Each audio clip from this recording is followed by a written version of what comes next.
when you walk into this chamber, because you are aware that, first of all, apart from me, and maybe my brothers from Kiambu, Machakos and Kajiado, if you are talking to the senator of Turkana, it's a very far distance from Turkana to here.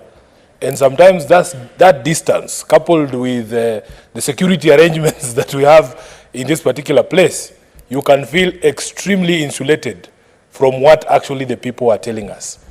I am a firm believer that there has to be constant contact between representatives of the people and the people themselves, and especially in controversial times such as we live in, Mr. Speaker.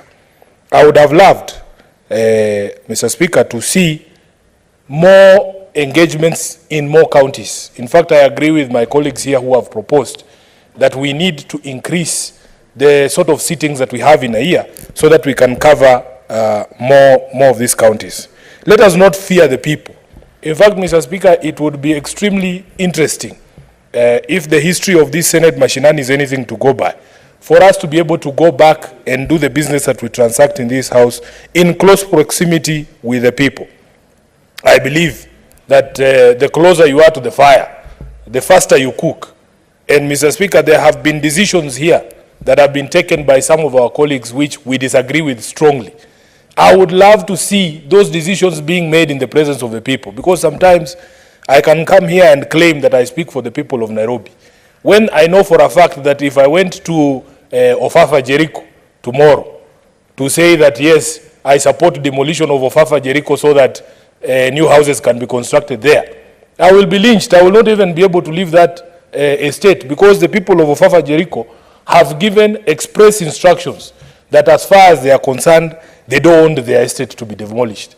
I would love to see a situation, Mr. Speaker, that critical votes on critical issues affecting Mwananchi are actually done in the presence of Mwananchi.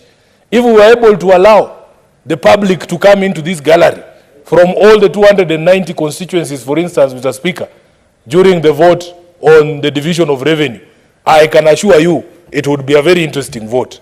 I would love to see, Mr. Speaker, even as we go to the vote on the finance bill in the National Assembly, how I wish the National Assembly followed the example of the Senate and actually held their sittings in the constituencies during the vote on the finance bill. What's Mr. Speaker, Senator Cheralgei? You know, my good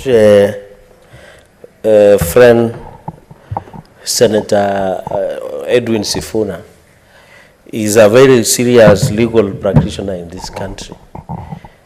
Mr. Speaker, understanding 105, standing order number 105, and also under our constitution about the exercise on behalf, Mr. Speaker.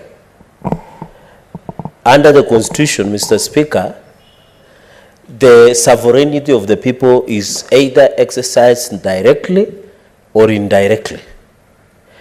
Does Senator Sifuna want to tell Kenyans that the fact that the great people of Nairobi have elected him to represent them in the Senate, he wants again to abdicate that authority that has been given to go ahead and also call the great people of Nairobi to come to this house to vote on their own behalf, Mr. Speaker?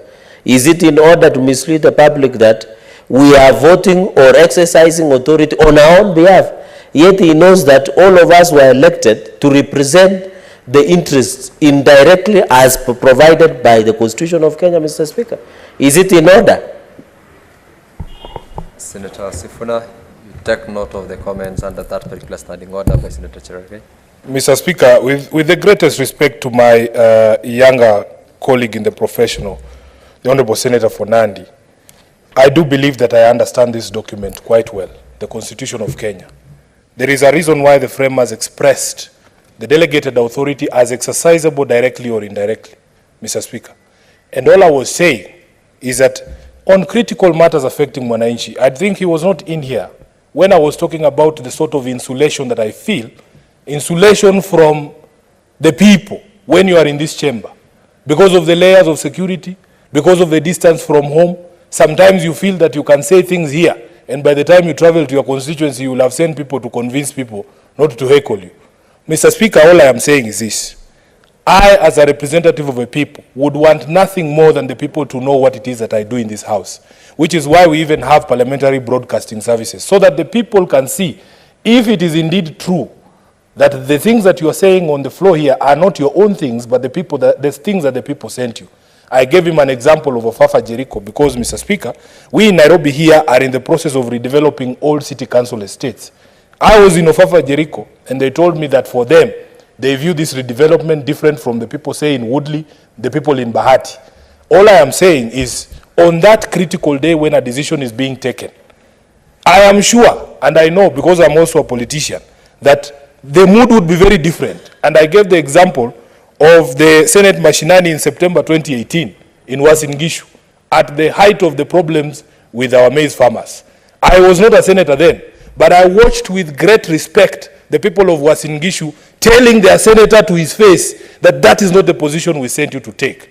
And I suggested, Mr. Speaker, that the National Assembly should follow the example that has been set by the Senate. And on this particular bill, the finance bill, I would wish that that bill be voted for while the Assembly is not here in Nairobi, not behind this fence, but mashinani kwa ground, so that when you tell us that you are voting for the people of Kipkelion, and they have sent you that they are saying that you support the finance bill with these punitive tax measures, the people can be there to tell you, no, we want to do this ourselves. Mr. Speaker, therefore, I am a firm supporter, and in fact, I am happy that you chose the North Rift. As you know, Turkana is an ODM government there. Personally, would want to be there to see some of the things that my governor is doing there. Mr. Speaker, I have argued in other quarters that in fact, if some of these national institutions were taken permanently to some of these areas that are troubled with insecurity, like the North Rift, because of the sort of security I see my brother, the senator for Nandi, moving around with, if we were to replicate that for all the 67 senators, there would be enough security in the North Rift to deal with the problem of banditry. So, Mr. Speaker, I have even hazarded the proposal that we should move these houses. If cabinet used to meet in Kapenguria, if the Senate was doing its proceedings from Kapedo, I can assure you, Mr. Speaker, because they needed to fortify and protect you as representatives of the people, those bandits would be sorted out in a matter of months. However, Mr. Speaker, I support the move. Let us see as the SBC how we can accommodate some of the views that have been given by our members, that we try and increase the number of appearances on the ground there so that we can have more contact with the people. I'm very also pleased to go to Turkana as a member of the Senate Energy Committee because, Mr. Speaker, there is a live dispute there under the Senate Energy Committee involving the Lake Turkana wind power project, where a court decision has just been rendered to return the land that the project sits on back to the people of Turkana. It is a dispute that the Senate cannot avoid or ignore because, as you know, public land is land that is entrusted in our counties. And it will be interesting for us to hear from the people themselves. You know, Mr. Speaker, when these people make petitions to us here in Bunge, as I've said, because we are so far removed and we are enclosed in this cocoon, sometimes we cannot understand what the people are saying. You need to be there to see it. Mr. Speaker, after the construction of that project, and we in the Energy Committee have engaged with this issue quite robustly, the people of Turkana are still off the grid. They don't enjoy the electricity that is generated in their own areas.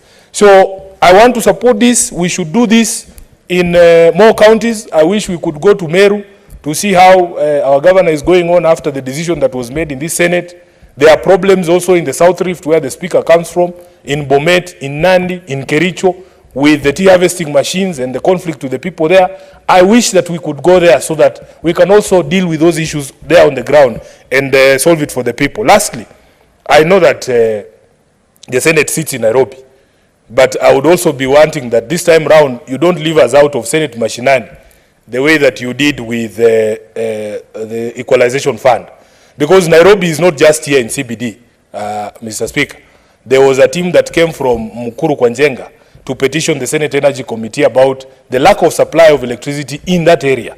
So next time, allow also Nairobi to host Senate Mashinani, where we don't just sit here We go into the vijijis. Let us go to Ofafa Jericho to see the issue of redevelopment of the city estates. Let's go to Mukuru. Let's go to Mihango, Mr. Speaker, so that we also in the people of Nairobi do not suffer because we are your gracious hosts. I thank you, Mr. Speaker. Thank you, Senator Edwin Sifuna from Nairobi. And for your information, you made reference to Senator Cheralgei representing the people of Kipkelion. I'd like to inform you that Kipkelion is in the county of Kericho, represented by the majority leader. Honorable members, there being no other senator who wishes to